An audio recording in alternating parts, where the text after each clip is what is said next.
قراره مدیتیشن 5 دقیقه انجام بدیم برای جذب ثروت.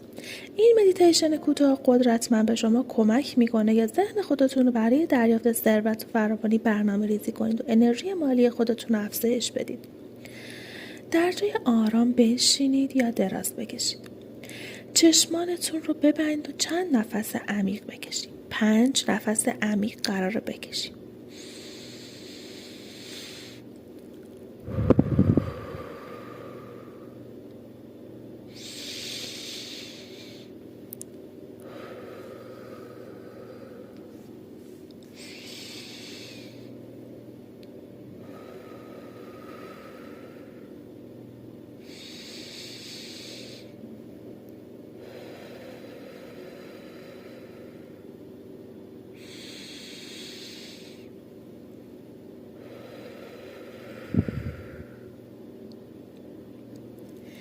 در ادامه که من توضیح میدم مدیتیشن رو، شما نفس‌های عمیقتون رو ادامه بدید.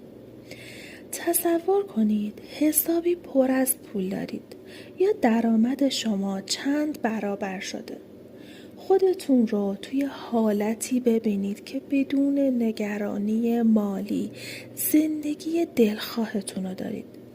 احساس قدردانی کنید، انگار همین الان ثروتمند شدید. با صدای بلند یا توی ذهنتون تکرار کنید: من لایق ثروت هستم. پول به راحتی به سمت من جریان داره. فراوانی حق منه. نفس عمیق بکش و بگو: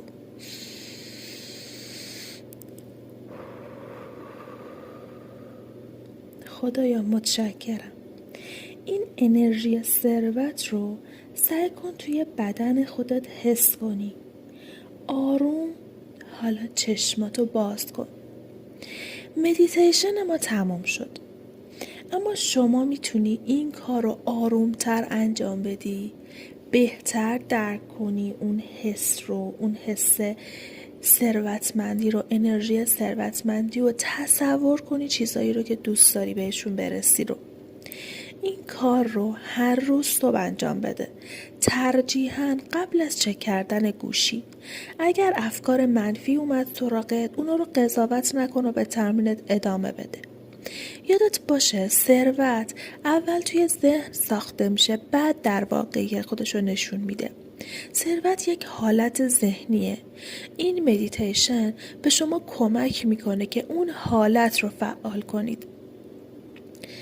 خیلی